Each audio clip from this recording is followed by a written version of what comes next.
Białystok harrowing history is evident everywhere in this city. Scarred by the Nazi and then Russian occupations, the suffering of its people didn't stop with the end of the war. Afterwards, they were plunged into decades of repressive communist rule. And as I'm about to find out, the crimes of that post-war regime are still being unearthed inside one of Poland's notorious prisons. Behind these walls, mass murder was secretly carried out, Poles killing Poles as part of a twisted communist ideology. Poland's enemies of the state were incarcerated, executed, and then buried here in mass graves inside this still working prison.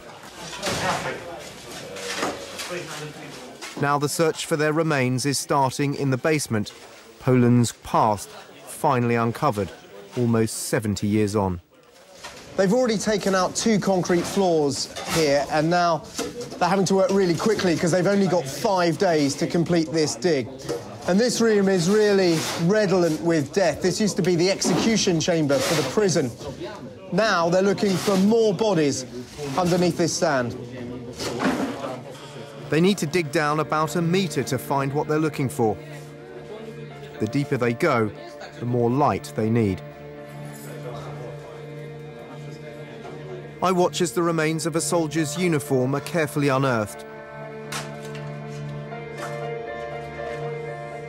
A boot and a button identical to those worn by the anti-communists after the war.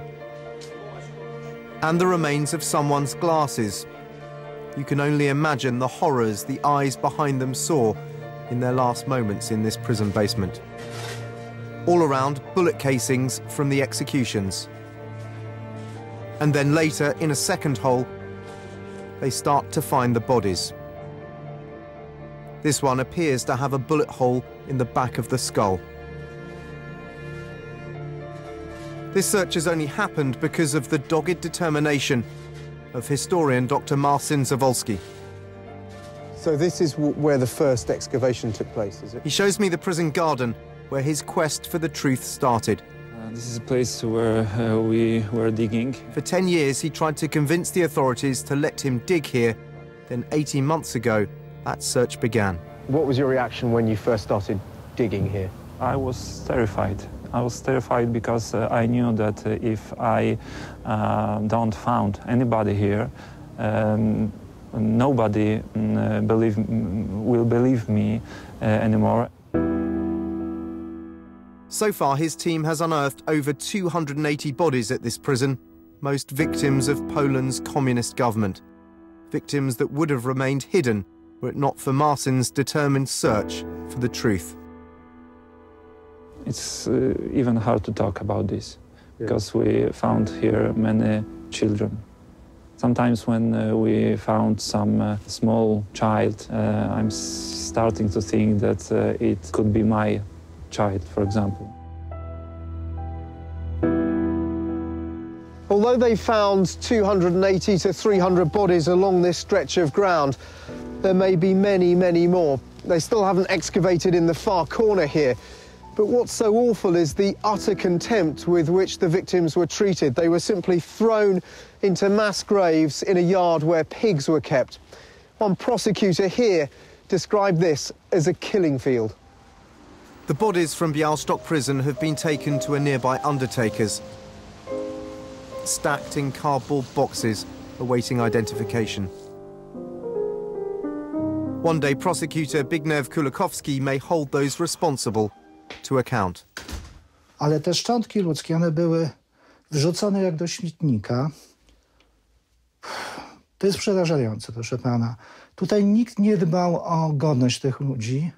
Tu są także i dzieci, niemowlęta, kobieta w ciąży z nienarodzonym dzieckiem, szkielet kobiety i szkielet dziecka. And you're determined that justice will be done for these victims, that if you can, you will prosecute the people responsible. If they're dead, you will still try and get to the truth. Sprawiedliwość nie ma terminu ważności. Może ktoś mieć i 100 lat, ale powinien za to odpowiedzieć. And it wasn't happening just in Białystok. 2 hours' drive to the west in the capital Warsaw, this cemetery has yielded other clues about the brutality of Poland's communist regime. Dumped under this patch of land were a further 200 bodies, discovered in 2012 and then removed. Now it's become a shrine for the families of the disappeared.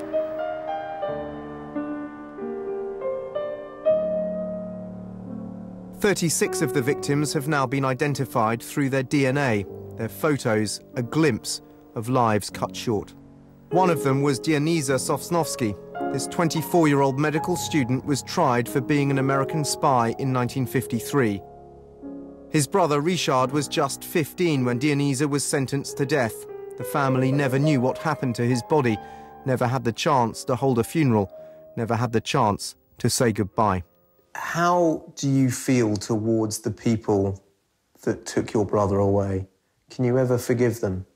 Jak najgorsze wspomnienia mam o nich tego. Jak wspomnę, to oprawcy, mordercy i skończono. O. Oni ponieśli, ja im nie życzę kary śmierci, ale żeby oni karę jakoś odbywali w więzieniu za to, co zrobili. 6 decades on, you're clearly still very emotional talking about your brother. It must be incredibly difficult. No strasznie patrzeć tego, co nie żyje. Przepraszam, że nie mogłem mówić, bo to jest wzruszające.